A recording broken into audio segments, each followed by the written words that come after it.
Greetings ladies and gentlemen, and welcome to today's Reddit series video from the subreddit HFY called Glintstone Chapter 13, Sister, written by some guy named Ted. My head was pounding when I woke up. My body felt like Clint had used me as a punching bag for several hours, but there was a delicious smell coming from the kitchen and I was hungry. Wait a minute. Why was I in a bedroom? I didn't remember ending up in a bedroom. All I remembered was leaving the bar with Wayna and... Oh, that's why I was in a bedroom. But it didn't explain the smell. I rolled out of bed that I was lying in, a wide, comfortable one, and stood. I moved too fast and I had to use the wall to steady myself. When I regained my balance, I noticed that I was not wearing any clothes. Not surprising, given what happened last night, but I did need them. Glancing around the room, I spotted them in a pile by the door. I quickly dressed and headed to the kitchen. There I saw Wayna busying herself at the stove, several pans cooking a variety of delicious-smelling foods. I scuffed my foot on the floor to let her know that I was there. She turned quickly and smiled when she saw me. "Why don't you sit down?" she said. "Breakfast is almost ready. I hope you like waffles." The food tasted as good as it smelled. I swallowed the last mouthful and set down my utensils. I wiped my mouth with a napkin and leaned back in the chair and sighed contentedly. My hunger was gone and so was most of my headache. "I must thank you," I said, "both for the breakfast and for last night." I didn't remember much, but what I did remember of her was breathtaking. "You liked it," she said, sounding relieved. I nodded. "Oh, yes." The look of relief on her face was far little out of place, but I did not think too much of it. "We didn't talk much last night," I said. "I'd like to get to know you." "Oh, well," she said, "I know who you are. I guess it's only fair that you know who I am." "How do you know who I am?" "Are you kidding? You're the only one of the most recognizable faces on the planet. TEDx Jakku, the giant Jahan, the Jahan who fights. That's kind of why I found you. I felt a sinking feeling in the pit of my stomach, and that's why you brought me back here, so that you could tell everyone that you were with the Jahan who fights." "No!" Wayna's face looked fearful, her eyes wide. No, nothing like that. I need your help." "What?" "I've gone to the watch and they don't believe me. I tried to get some fighters to help, but they say that they're busy. I've tried everything. But you say that you'll help anyone who needs it." She talked faster and faster as she said more. Whoa, slow down," I said, waving my hands. "Why do you need my help, and why did you sleep with me, if all you wanted was my help?" She looked down at her plate, her lower lip starting to tremble. "I have a sister. I thought if I gave you enough of a good time that you would help me." She looked up, her eyes wide. "I can give you more, if you want." "No," I said, incredulous, a little bit angry. She hadn't felt anything for me. She just wanted to use me. If you needed my help, then you should have just asked. I don't need any bribes to help people. I'm not some scum, corrupt watchman." My anger must have been evident on my face, because Wayna looked scared and her lower lip trembled faster. I felt my anger cool. She needed my help and I was yelling at her. "I'm sorry. Who was your sister?" "They call themselves the Arm. They're a group who specialize in illegal activity, smuggling in drugs and other things. How do they manage to survive here? This whole place is a city of people fighting the Empire. I would have thought that the Watch and the fighters would have cleared them out a long time ago." She snorted. "Even in a city dedicated to fighting the evil of the galaxy has crime. The Watch do nothing because they think the Arm is non-existent." I was skeptical. No crime organization was truly invisible. "I find that hard to believe," I told her, crossing my arms across my chest. "They are a small organization, only a dozen or so. They're just getting a foothold here." That was a very logical statement. She knew more than she was saying. "And how do you know this?" She looked down, hunched her shoulders, drawing in on herself. "Because I used to be one of them." She looked up and saw me staring at her. "Not like that," she said hurriedly. "I was involved with the drugs or anything. I used to be a thief. They wanted something stolen. I stole it. But my sister found out and she convinced me to leave." She swallowed. She always tries to bring out the best in me. I left a few months ago, and they wanted me to come back. I didn't, so they kidnapped my sister and told me that they would kill her if I didn't come back. When did this happen? I asked. It couldn't have happened all that long ago, because she was still looking for help. If they had told her that they were going to kill her sister, they would have done so if there had been a long time. 2 days ago, I came back home and she was gone. They left me a note. She nodded towards the bedroom. It's in there, if you want to read it. I didn't. Why do all of this? I asked. Why not just go back?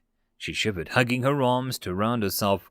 I would have felt compassion for her if I wasn't still angry with her. You don't know what they're like. I can't go back. Never again. So you want me to, what? Walk in there and demand that they give up the captive that they're holding? I don't know, she cried. I just want my sister back, and you're the only one that I could find to help. Please, she begged. I have to save my sister. She's only 13, and she's scared and all alone with those monsters. I looked her in the eyes, searching for any deception. I didn't find any. She was telling the truth. All right. Where were they holding her? Wayena's eyes lit up, and she looked ready to burst out with happiness. In the Undercity. I'll take you there. Hold on, I said. Before I go, I need to get something. It would be nice to have Clint along with me on this one. I knew that he wouldn't say no, not with a little girl's life in danger, but he was occupied with Lady Night, and it wasn't like I couldn't get things done on my own. Plus, I would have something to do in the week of downtime. Actually, never mind. I've got everything that I need, I said as I slid several knives into my sleeves. Let's go. The Undercity turned out to be just that, under the city. The base was not the only place as a large extensive network of tunnels. According to Wayena, the tunnels under New Cathan extended for hundreds of miles, and only a small portion of them had been explored and mapped.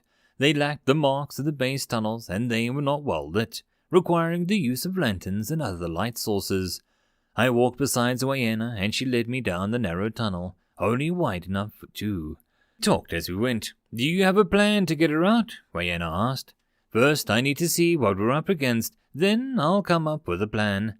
I didn't know what it was going to be, but it would likely end up with the classic Clint plan, otherwise known as kill everyone who is trying to kill you. It worked well in the past, though sometimes with more delicate touch was required. I can tell you how the complex is laid out. She had told me earlier that the arm had repurposed several tunnels and caverns for their own use, reshaping them into a large dwelling. That was where the headquarters were, and they would be holding Wayena's sister there, Kale. That would be helpful. She went on to describe how there was a large center area, out of which branched the rest of the complex. Several areas were dedicated to sleeping and living quarters, others of the storage of illegal materials. Several more were the armory and the detention center. Sounds like they have a lot more staff than just a dozen beings, I said. They are planning on expanding their numbers. They are a galaxy-wide organization. They just have a small startup operation here. The tunnel curved sharply to the right ahead of Wayena stopped walking. It's just past the curve. Okay, you stay here and I'll go have a look. I heard a scratching sound behind me, and I spun, my lantern illuminating a large gurk standing behind me, and a large club that collided with the side of my head. For the second time that day, I woke up with a pounding headache, but this time there was no delicious-smelling breakfast or comfortable bed. I was laying on a cold metal surface. I tried to lift my arms, chained to the metal surface. The same with my legs. I found my head was secured as well when I tried to lift it to get a good look around. What I could see wasn't very helpful. Above me was a smooth rock expanse, the same as the rest of the tunnels in the Undercity. I could see a slope of the wall, but that was it. A light was coming from somewhere above my head. TEDx, it was Wayena. Her voice came from somewhere to the left and above my head. I tried to turn my head to get a better look, but the chains prevented me. Yes, I replied, my voice tight. My jaw flamed when I spoke, a painful reminder of the club. You're alive! Thank goodness. Yeah, barely. Where are we? It looks like we're in one of the storage rooms. Can you move? I asked as I struggled against the chains, trying to loosen them. No luck. Whoever had put these on knew what they were doing. No, they've got me chained to a table. I can't even move my head. Wayena, a different voice called out, is that you? Gale, are you okay? Did they hurt you? Wayena sounded frantic and I heard the chains rattling. She was trying to get free. I'd had an attempt, but I knew that she wouldn't succeed. The door banged open and several beings walked in. Based on the number of footsteps, a shadow fell over my eyes, cast a large being who stood at the head of my table. What do we have here? The voice was smooth and silky and had a distinct Quantum accent. Caught him snooping around outside. This one is Wayena. She used to work for us in the old days. The furry one? I don't know, said the Gurk, speaking. Wayena. Oh, that's right, the sister. I remember now. The shadow moved away from my head and towards Wayena. They tell me that you were quite the thief. It's a shame that you left us, but I suppose that couldn't be helped. The things we do for family. The shadow reappeared. I am glad you returned to us, though. We were almost out of test subjects. I was going to have to send Oirin out for some more, but then you showed up. I felt a hand brush my shoulder. I tried to jerk away, but the chains prevented it. And such a fine specimen, too. He will do nicely. Put her with the others, the voice ordered. Take her sister as well. She's half dead anyway. Chains clinked and I heard Wayena struggling. A meaty slap sounded and a struggling stopped. I renewed my struggle against the chains, but I couldn't do anything. A hand patted my shoulder. I'm afraid that you won't be able to do much. Those chains are designed to hold an erg. You may be big, but you're not that big. I heard dragging noise and then the door shutting. I was left alone in the room with Quantum. Who are you? I asked, and what am I doing here?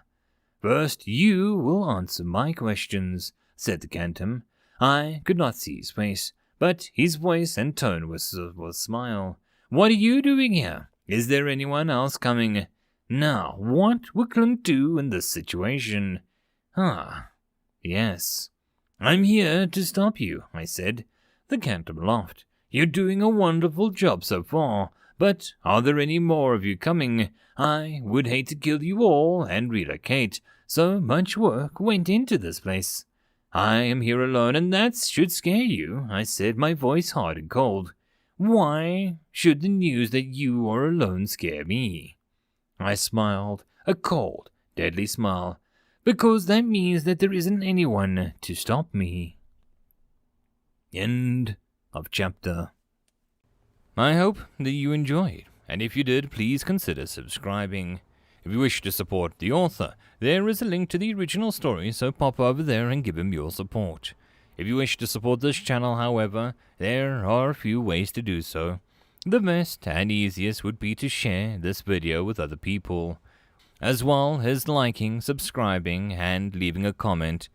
All of these things tell the algorithm that this channel is at least vaguely interesting, and that may share it with other people. If you wish to support the channel in some other manner, watching my other videos would also help tremendously. Or, if you really like, there is a link down below to leave a tip, or to join the Patreon. Any and all support is very much appreciated. And I hope that you all have a good one until the next time, and I'll see you then. Cheers.